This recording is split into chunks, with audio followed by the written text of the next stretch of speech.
There are 5 groups of people who are never going to pass the bar exam. That's the bad news. The good news, you don't have to be one of them. Stick around and I'll explain.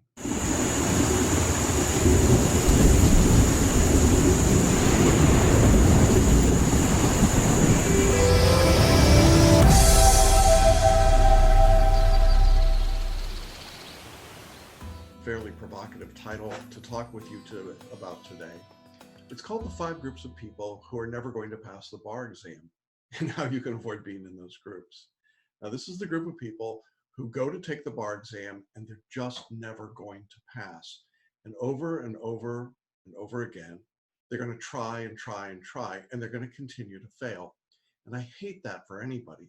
And so while it sounds like a really harsh topic to talk about, in reality, I want you to stay out of these 5 groups. So I'm going to discuss today 5 different groups of people that, in my experience, typically fail the bar over and over and over again.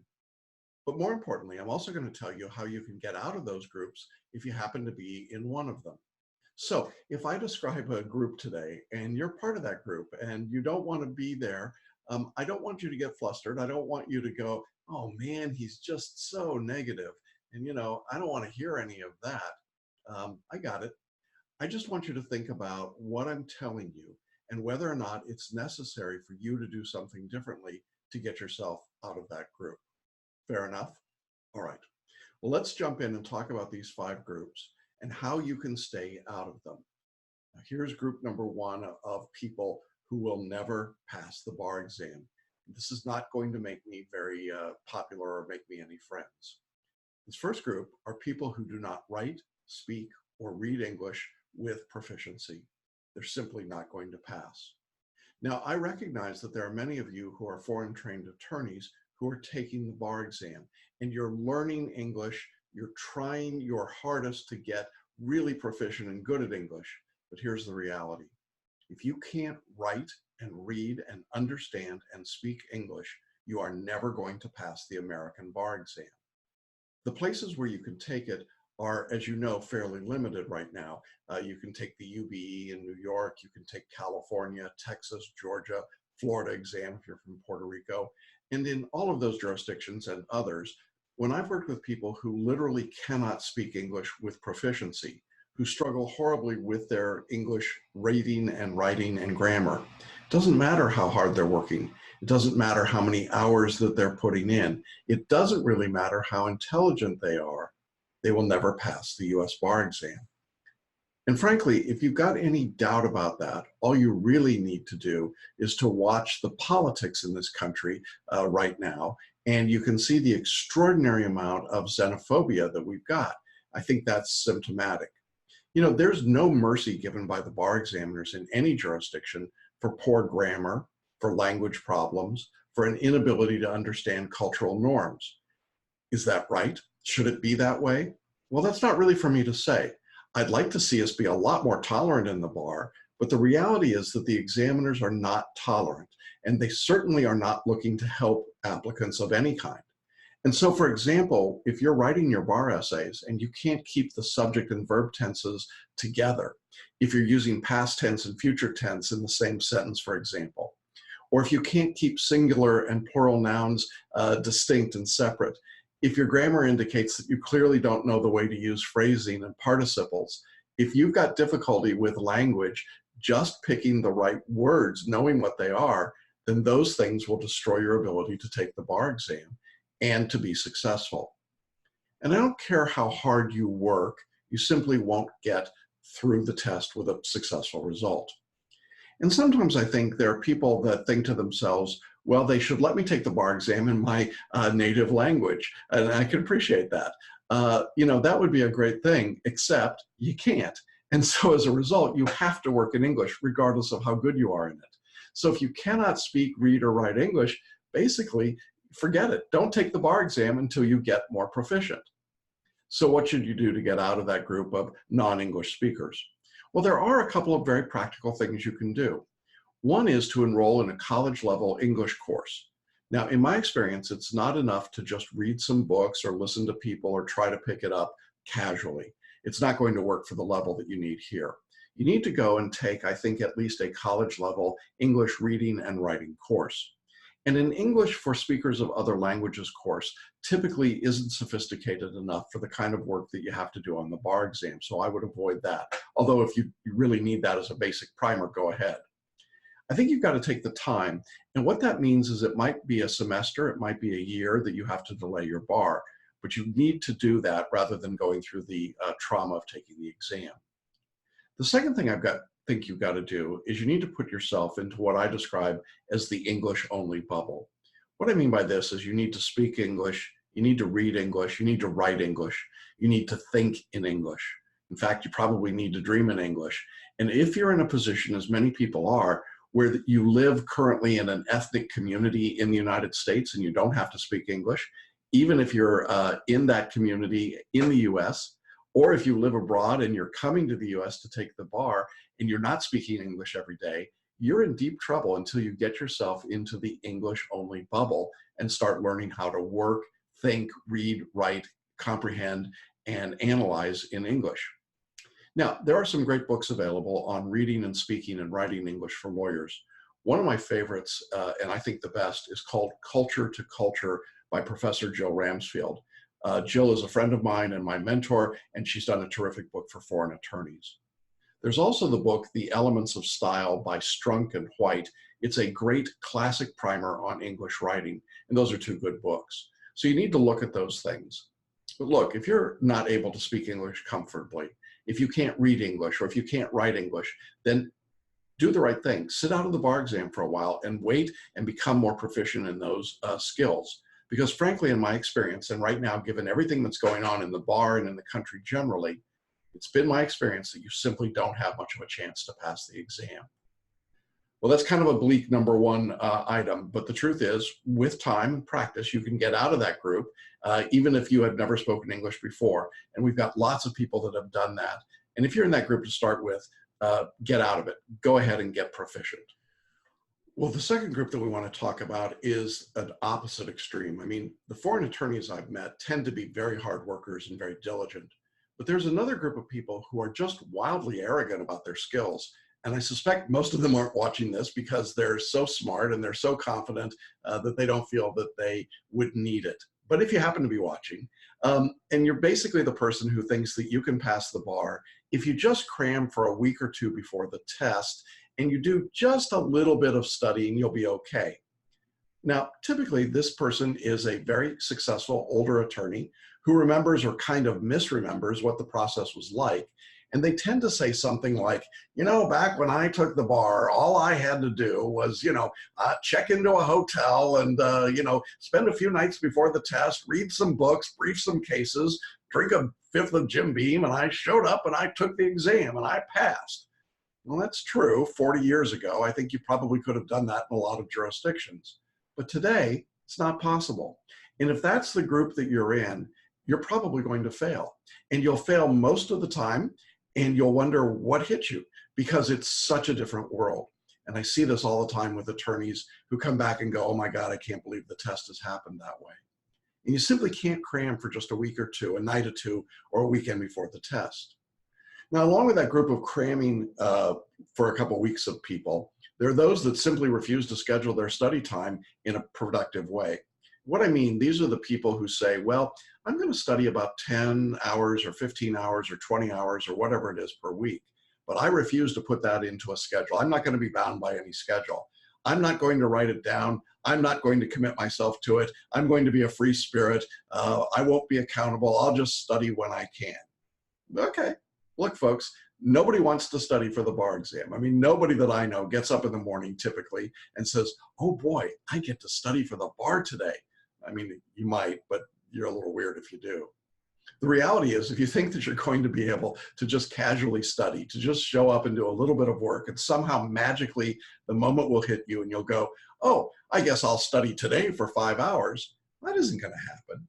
And this must be intentional. You must be intentional about what you're doing. And if you're not intentional about the way you study, if you're not putting in the hours and the work and scheduling them and being accountable for those hours, and we've talked about that in other places in our podcasts and videos. We talked about accountability and the need for it and measurement. But if you're not doing those things, then you will never pass the bar. I promise you, you simply cannot. For this second group, you cannot casually stroll into the bar exam or casually study for the exam and pass it. It just isn't going to happen. And all those brilliant old law partners who wander through your office and go, I don't know what the problem is with the bar because it was so easy back when I took the bar in, 70 or 80 or 60 or whenever. Really, it isn't that world anymore. And if you think you can live in that world and pass this bar exam in this era, you're just delusional. You're never going to pass. And so the way that you get out of it is that you start scheduling your day, you schedule your time, and you study for a prolonged period of time. We recommend studying for 4 to 6 months or even longer, but in any event, it's going to take about 300 hours of total study time. So take the number of days until your bar exam, divide that into 300, and that's what you've got to do on a daily basis. And then you need to commit to that and get yourself out of that group of people who are going to fail because they fail to schedule or they don't take the test seriously. Now, our third group of people who I think are going to fail are the people who are kind of at the opposite end of the spectrum from group number 2. These are the people that have 60-hour-a-week plus jobs. They're critically important work that they're doing. Maybe it's that they're running their own law firm or in charge of a firm. Maybe they're doing some work that's God's work. It's so critically important. It's absolutely vital. It's massive, and it's really, really complicated. And if they don't do that work, life on this planet will end. It could be that. Maybe it's that they're Captain America or Batman or Iron Man. I don't know. These are also the same people that also typically have 3 children that they're responsible for. They have an unsupportive spouse. They have a horrific boss. I mean, you get the idea. If you're one of those people and you're working a full-time job and you have other responsibilities in your family and you've got home responsibilities and you're not getting help at home from a spouse or a neighbor or a friend or somebody or a relative, the truth is you're going to fail the bar, and you're going to fail every single time. I know it sounds so bleak, but it's the same reason as for the group in number 2. You're simply not able to put in the time it takes to be successful in the bar, not because you don't want to, but because you're overcommitted.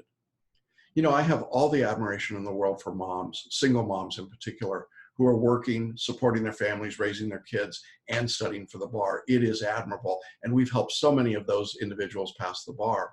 But I have to tell you that if you're in that group, in order to be successful, you've got to get help. The people that we worked with who passed went and got daycare help. They got family help. They sent the kids off to summer camp if they were old enough. They cut back on their hours at work. They said no to the boss. You cannot do it all. And the idea of being a superhero and studying for the bar is something that maybe Marvel Comics would come up with, bar taker. I don't know. I'm sure there's a cape that's been made just for it. But in reality, it just doesn't happen. And so if you're trying to juggle a full-time job, a full-time family with no help, don't take the bar right now. Sit out and wait. There'll be time, but you're not going to pass trying to do it that way. You can't multitask and get in the hours that you need. And I know some of you are like, oh, such a downer. Why would he not encourage me? Well, it's because I don't think going and taking the exam and failing over and over again is an encouragement. I think it's actually a waste of time and energy and resources. Get yourself ready and take it. The exam is not susceptible right now for people who aren't able to put all of their chips on the table, who are not able to go all in. That's what the examiners are doing.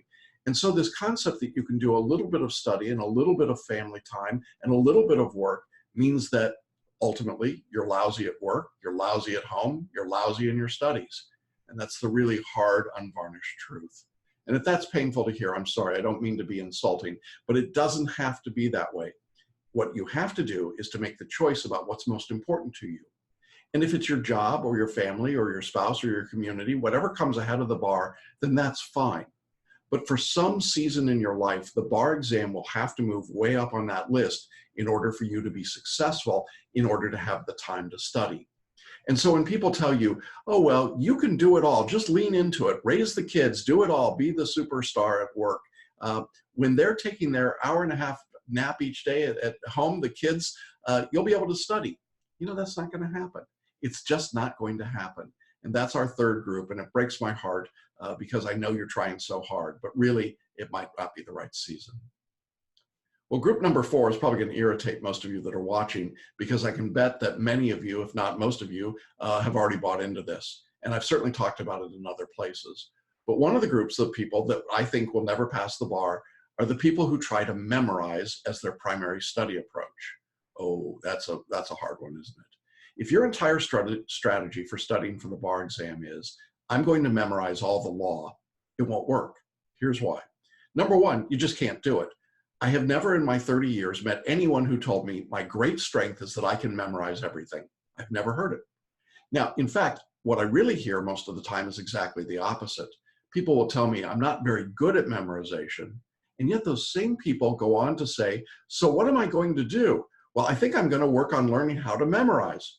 Why? It's not the skill that's tested on the bar exam. It's not rewarded on the exam at all. It doesn't have any basis in reality.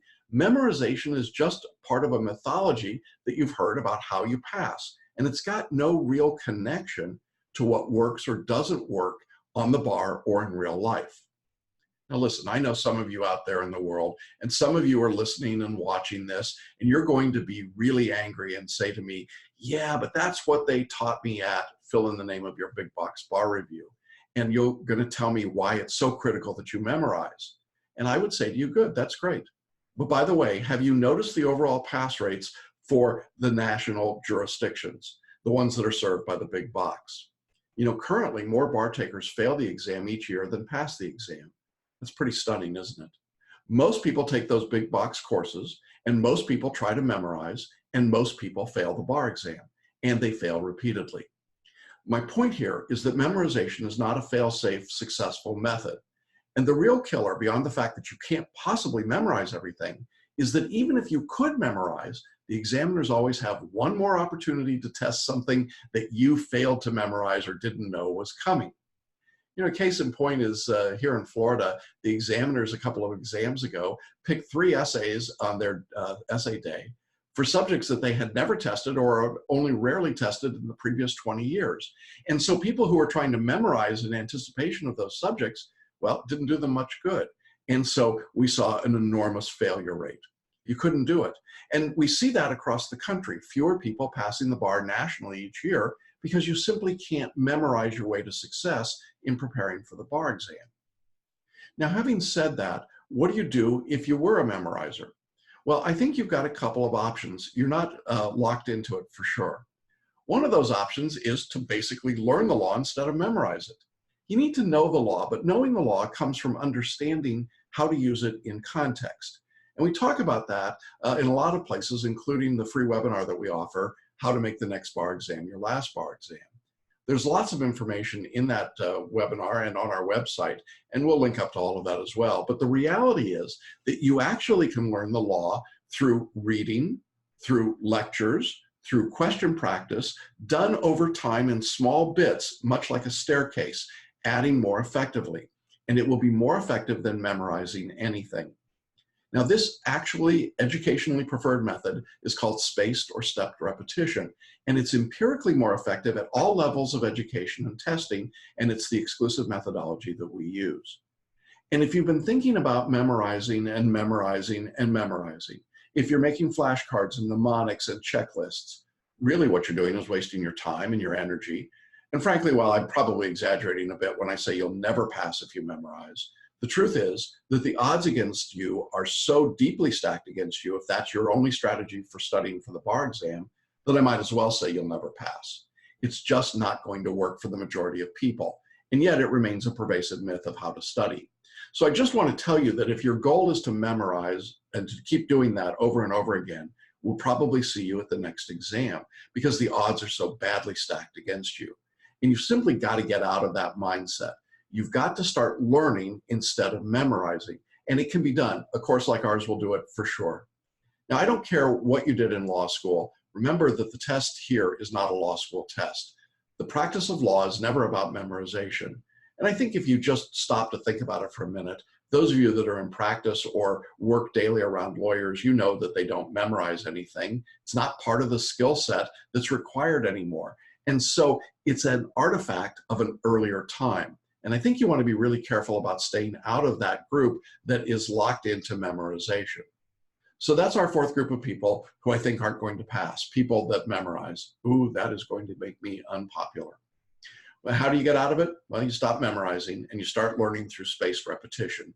You start learning and studying in a way that's more effective and more appropriate to the test that you're actually taking. All right, that leads us then to our fifth and final group of people, the ones who are never going to pass the bar until they make a change. That's our fifth group.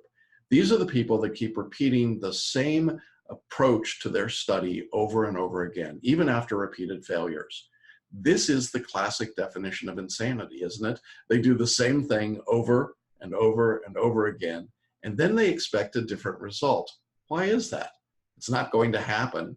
The reality is that if you tried the drill and kill, memorize, cram approach to the bar exam, and you failed, and you do it again and again and again and again, you'll fail over and over and over until you stop and change and do something radically different. Now, I'm not saying that we're the only bar review course out there that has insight into how to pass the bar exam.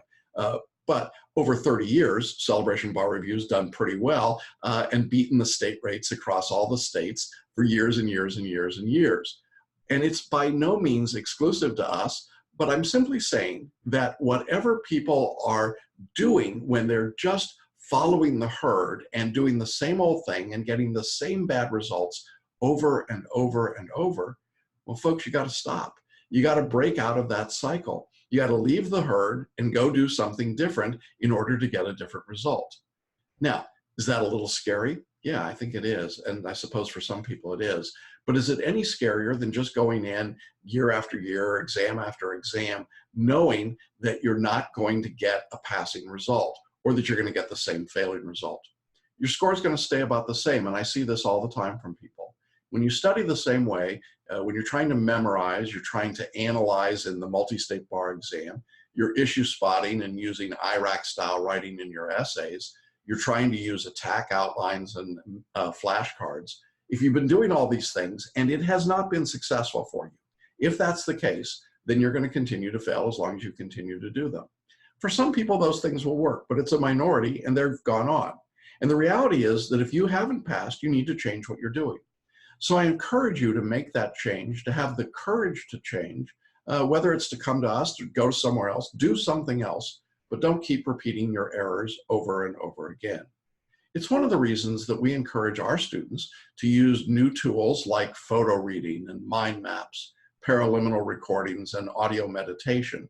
It's to change the patterns of study so that with a different approach, the one that we offer based on selective intuition and a more direct writing style, it results in improved results and improvements that come dramatically. And you don't have to take my word for it. You can check out our case studies tab on our website at celebrationbarreview.com, where you'll find video interviews with many of our past successful students. You'll note that most of them had failed their exams previously using a different approach. And you'll notice that what they did is they almost all recognized the need for change, and then they made those changes, whether it was in their life or their study style, in improving their English, or in changing their approach by adding photo reading or something else. Well, those are our 5 groups that I think are never going to pass the bar exam. If you aren't proficient in English, you're probably not going to pass. If you think you can pass by just cramming for a few weeks before the test, or by refusing to schedule your studies in any coherent, consistent way, you're probably not going to pass. If you've got a full-time demanding job and family and other commitments and no help at home or at work, you're probably not going to pass. If you're putting all your eggs into the memorization basket of study, you're probably not going to pass. And if you keep using the same failed system of study that you've been using, then you're probably not going to pass. You've simply got to break out of those things. And I hope that you'll do that so that you can be successful on the exam. Now, if you'd like to know more, I'd love to talk with you. And we put a link here for a free consultation with me, so be sure to check that out. To be clear, I think there is great hope for everyone who's willing to break free of these 5 groups and break the mold. I see people passing every exam who failed over and over and over again in all of the jurisdictions that we teach. So we know that it could be done, and it can be done by you. It's simply a matter of changing your perspective and taking action now so that you can make the next bar exam your last bar exam.